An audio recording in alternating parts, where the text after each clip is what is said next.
제가 정치를 해야겠다는 결심을 하게 된 결정적인 이유는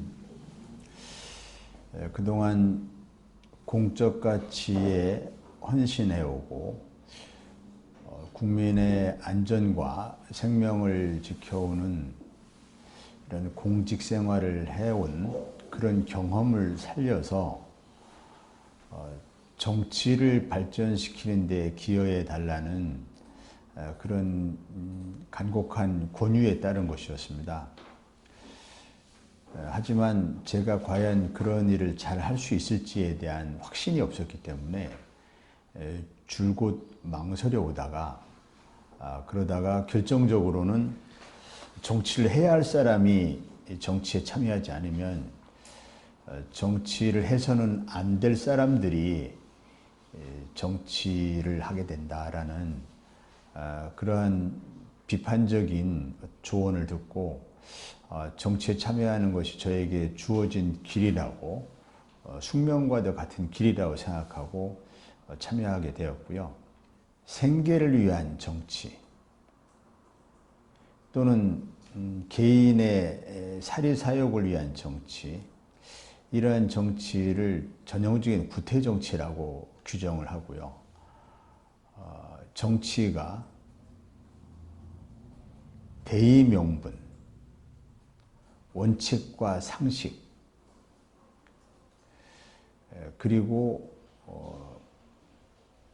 겸손한 권력이 되어서 부강한 나라를 만드는 그런데 목표를 두어야 한다고 생각합니다. 그래서 스스로 가장 낮은 곳에서 겸손한 권력이 되어서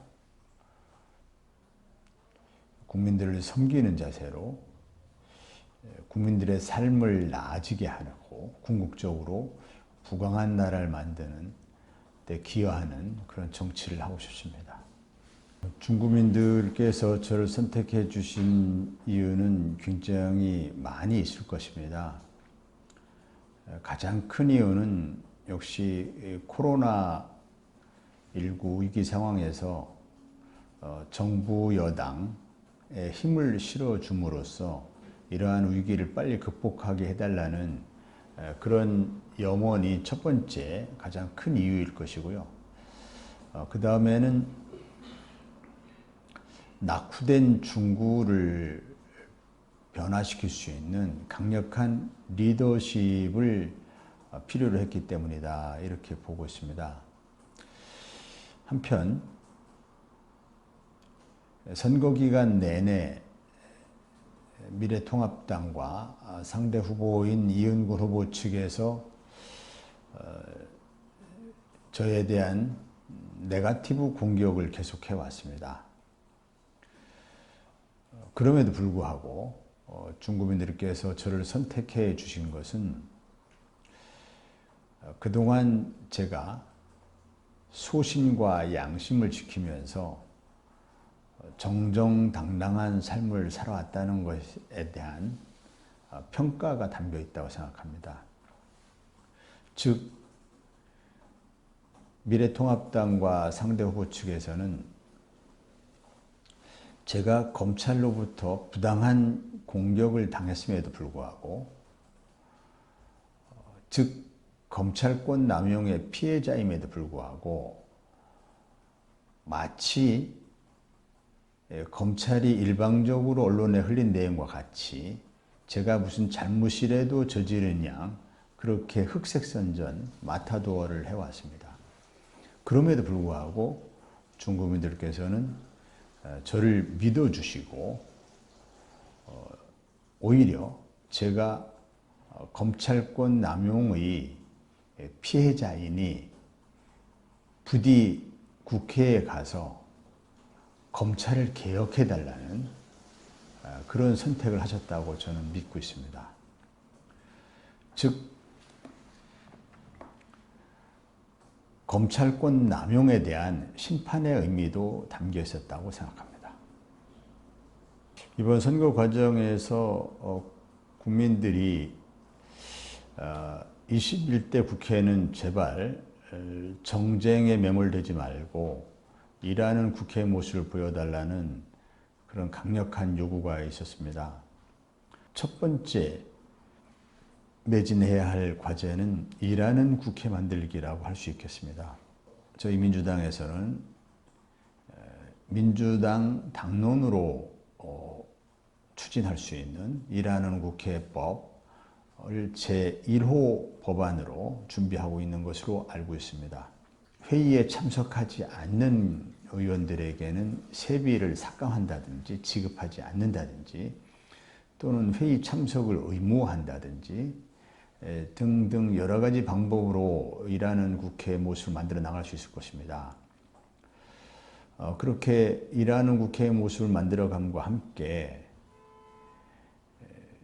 이번 21대 국회에서 특히 대전 중구민은 물론이고 전국에 있는 많은 국민들께서 저에 대한 제가 21대 국회에 가서 해결해야 할 과제로서는 검찰개혁을 꼽았습니다. 그것은 검찰이 여전히 절대 권력, 견제받지 않는 권력, 집중된 권력으로 많은 특권을 누리면서 그 국민들이 위임해진 권력을 함부로 남용해서 죄 없는 사람을 수사 대상으로 삼고 심지어 조사도 안 해보고 묻지마 기소를 해버리는 그런 그 권력 남용을 일삼아온 것에 대해서 국민들께서 몹시 분노하고 계십니다. 검찰권 남용으로부터 국민들의 안전을 지켜내달라. 죄 없는 국민들이 검찰권 남용으로부터 불안해하지 않도록 평온한 일상을 지켜달라. 이것이 검찰개혁에 대한 요구사항일 것입니다. 그래서 저는 21대 국회에서는 대한민국 국민 어느 누구도 검찰권 남용으로부터 위협받지 않고 자신들의 평온한 일상을 지켜낼 수 있는 그러한 검찰 제도를 반드시 만드는 것, 이것을 저는 두 번째 과제로 생각하고 있습니다. 세 번째 과제는 나라 입장에서 보면은 경제 부흥이고요. 저의 입장에서 볼 때는 중구 부흥, 대전 발전이겠습니다. 즉 낙후된 중구를 부흥시키고 또 대전을 발전시키고 나아가서 나라 경제를 살리는 그런 일에 매진해야 될 것으로 생각합니다. 특히 코로나19 때문에 가뜩이나 어려운 경제 상황이 더욱 어려워졌습니다. 전례 없는 위기를 맞이하고 있습니다. 이러한 코로나19에 따른 경제 위기의 극복, 경제의 회복, 경제의 부흥, 이것이 21대 국회에 주어진 가장 큰 숙제 중에 하나라고 생각합니다. 국민들께서는 지난 연말에 공수처 법안이 통과됐고 또 금년 1월에 수사권 조정 법안이 통과되었으니 검찰개혁이 일단락된 것 아닌가라는 생각을 하실 수도 있겠습니다. 또 어떤 분들께서는 검찰개혁의 본질이 검찰의 중립성을 확보하는 것 아닌가 이렇게 생각하시는 분도 계실 것입니다. 그러나 두 가지 생각 다 오류가 있습니다. 지난해 연말에 통과된 공수처 법안, 물론 아직 공수처가 출범은 안 했습니다만 그 정도 가지고 검찰개혁의 효과를 거두기는 어렵습니다. 또 금년 1월에 통과된 수사권 조정 법안은 검찰권을 약화시키고 분산시키기보다는 경찰의 수사 단계에서의 책임성을 좀 강화한 측면이 있습니다. 즉 검찰개혁의 본질은 검찰이 절대 권력화되어서 대한민국을 검찰 국가로 만들어 가고 있는 것이 그 문제의 근원인데, 따라서 그 해법도 검찰권을 실질적으로 분산시키고 약화시키는 것이 해법이어야 하는데, 지난번에 1차 이루어진 검찰개혁 법안은 검찰권의 분산과 약화에 별다른 기여를 하지 못했습니다. 즉, 검찰이 별로 달라지지 않은 것이죠. 여전히 검찰권의 남용은 심각한 수준에 이르르고 있습니다. 그래서 검찰권의 분산과 약화의 근원적인 그 해법은 바로 검찰의 수사권과 검찰의 기소권을 분리시키는 것이거든요. 즉, 검찰 조직으로부터 수사권을 떼어내는 것이죠. 이른바 수사기소 분리인 것이죠. 검찰의 직접 수사권을 완전히 폐지하는 그런 수준으로 수사권 조정이 이루어져야 그때 비로소 검찰개혁이 이루어졌다, 이렇게 말할 수 있을 것입니다. 그래서 검찰개혁을 저는 아직 미완의 과제라고 생각하고 있고 21대 국회에서 반드시 추진해야 될 핵심 과제라고 생각하고 있습니다. 유권자들과의 약속이죠.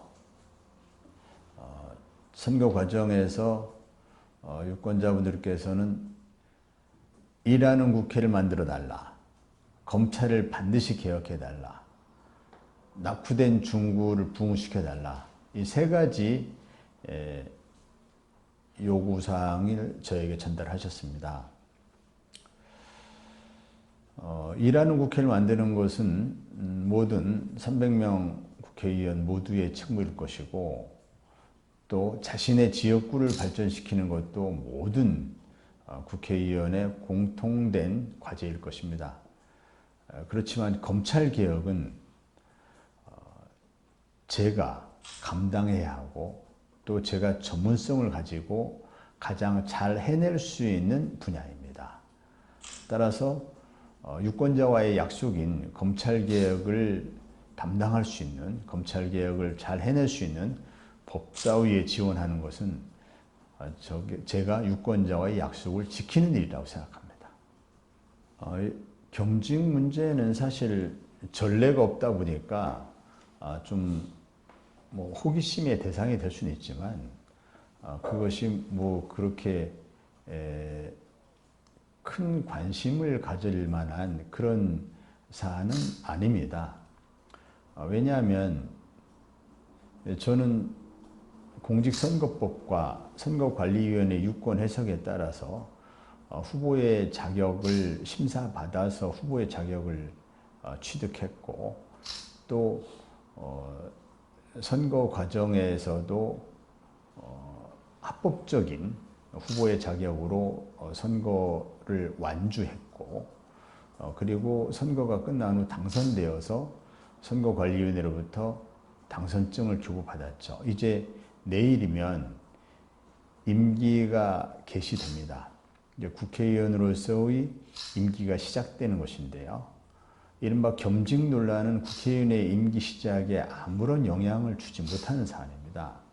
다만 우리나라 국회법에 임기 개시 전에 휴직 또는 사직하여야 한다라고 규정하고 있기 때문에 그 국회법의 취지에 따라서 휴직 또는 사직 처분이 이루어질 것이고요. 이러한 논란이 쉽게 해결되지 않는 것은 입법의 미비라고 보고 있습니다. 이것은 학자들의 견해인데요. 학자들의 견해로 이것은 입법의 미비이기 때문에 향후 법률의 보완을 통해서 좀 더 논란 없이 해결할 수 있는 그 방법을 찾아야 하지만, 현재 입법의 미비인 상황에서 그 휴직 또는 사직의 방법을 못 찾는 건 아니다. 그래서 휴직 또는 사직의 방법을 찾을 수는 있대 논란의 여지가 없이 명쾌하게 해법을 찾기 위해서는 입법의 미비를 해결해야 한다라는 것이 학자들의 공통된 의견이고요. 그것은 이후에 향후의 입법의 과제일 뿐이지 지금 저의 문제가 입법의 미비 때문에 혼란을 겪을 사안은 아닌 것이죠. 그 다음에 또 근본적으로는 이것이 전부 검찰의 무리한 수사와 무리한 기소에 따른 것이었기 때문에 상식과 순리에 입각해서 판단해 보면 검찰의 무리한 수사와 무리한 기소에 따른 피선거권이 침해받는 일은 있어서는 안 된다는 것이죠. 그래서 피선거권이 침해되어서도 안 되고 또 당선인의 임기 개시 전에 사표 수리가 제한되는 그러한 법령의 문제는 이제 입법상의 미비이기 때문에 향후 입법의 문제를 해결해야 될 그런 문제라고 생각합니다. 국민들로부터 불신과 혐오의 대상이 된 낡은 정치와 결별할 것입니다. 원칙과 상식에 맞지 않음에도 불구하고 개인의 사리사욕과 탐욕에 눈이 멀어서 정치를 혼탁하게 만드는 그런 구태 정치를 이제 정치판에서 사라지게 해야 한다고 생각합니다. 저는 정치에 대한 국민들의 불신과 혐오를 걷어내고 품격 있는 정치, 원칙과 상식이 통하는 정치를 만들 것입니다.